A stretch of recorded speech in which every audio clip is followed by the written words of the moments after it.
Hi friends, welcome back to our channel. ఈరోజు మా mummy బియ్యపు రవ్వ ఉప్మా చేస్తుంది. చూడండి. బియ్యపు రవ్వ ఉప్మాకి కావాల్సిన పదార్థాలు: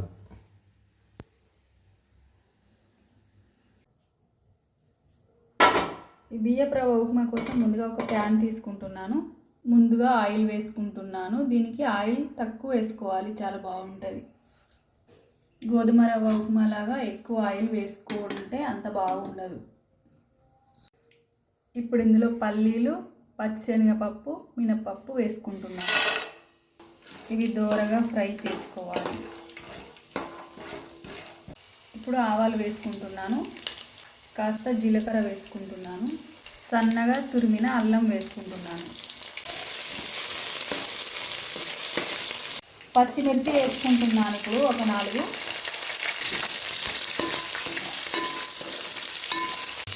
కొన్ని ఉల్లిపాయలు వేసుకుంటున్నాను. కరివేపాకు వేసుకుంటున్నాను. కొత్తిమీర ఆకు, మెంతాకు సన్నగా కట్ చేసి వేసుకున్నాను.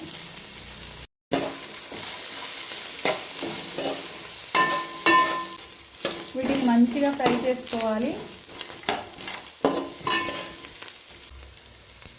ఇప్పుడు వాటర్ వేసుకుంటున్నాను. ఈ బియ్యపు రవ్వ ఉప్మా బాగా పొడి పొడి ఉండకూడదు, బాగా మెత్తగా ఉండకూడదు, మీడియం ఉంటే చాలా బాగుంటుంది. ఇది 1 కప్పు రవ్వకి 2 కప్స్ వాటర్ వేసుకున్నా. బాగా పొడి పొడి రావాలంటే 1.5 కప్పు వేసుకుంటే సరిపోతుంది. ఇది బాగా పొడి పొడి ఉంటే బాగుండదు, మెత్తగా ఉంటే బాగుండదు, మీడియం ఉంటే చాలా బాగుంటుంది బియ్యపు రవ్వ ఉప్మా. కాబట్టి దీంతో 2 వేసుకుంటే మీడియం ఉంటుంది, చాలా బాగుంటుంది, టేస్ట్ కూడా సూపర్ ఉంటుంది. అందుకే దీంతో 2 వేసుకున్న వాటర్. రుచికి సరిపడా సాల్ట్ వేసుకుంటున్నాను. ఇప్పుడు ఈ వాటర్ బాయిల్ అయిన తర్వాత ఈ రవ్వ ఇందులో వేసుకోవాలి. బియ్యపు రవ్వ ఎలా తయారు చేసుకోవాలంటే, బియ్యాన్ని మన రేషన్ బియ్యం ఉంటాయి కదా, వాటిని తీసుకొని ఇసుక ఏం లేకుండా చేసుకోవాలి. చేసుకున్న తర్వాత వీటిని 4-5 సార్లు కడిగి శుభ్రంగా ఒక క్లాత్లో ఆరబెట్టుకోవాలి. నీడకు, ఇంట్లోనే ఎండకు పెట్టకూడదు.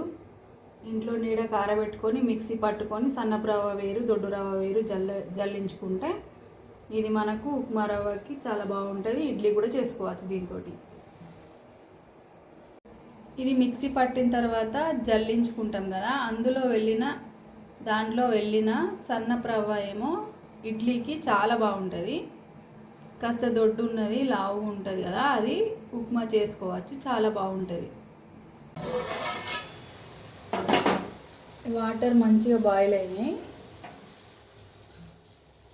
ఇప్పుడు ఇందులో ఈ రవ్వ వేసుకుంటూ కలుపుకోవాలి. ఇది ఉండలేం కట్టదు.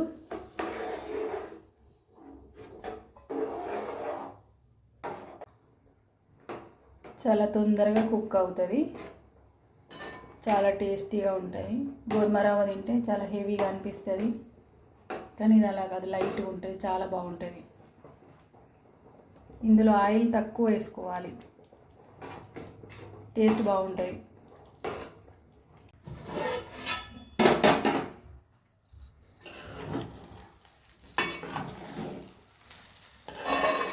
దగ్గర పడింది. ఇంకా స్టవ్ స్లిమ్లో పెట్టుకొని మూత పెట్టి మధ్య మధ్యలో ఇలా కలుపుకుంటే మంచిగా కుక్ అవుతుంది.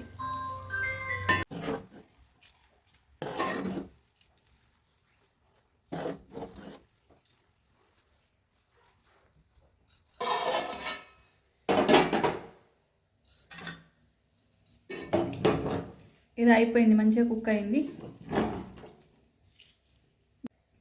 మన బియ్యపు రవ్వ ఉప్మా రెడీ అయింది. మా బియ్యపు రవ్వ ఉప్మా రెడీ అయింది. మా వీడియో మీకు నచ్చితే లైక్ చేయండి, షేర్ చేయండి, కామెంట్ చేయండి. మీరు కూడా ఇలాంటి పాతకాలం వంటలు చేసుకోండి. బియ్యపు రవ్వ ఉప్మా మనం చిన్నప్పుడు చేసుకునే వాళ్ళం, ఇప్పుడు అసలు ఎవరు చేసుకోవట్లేదు.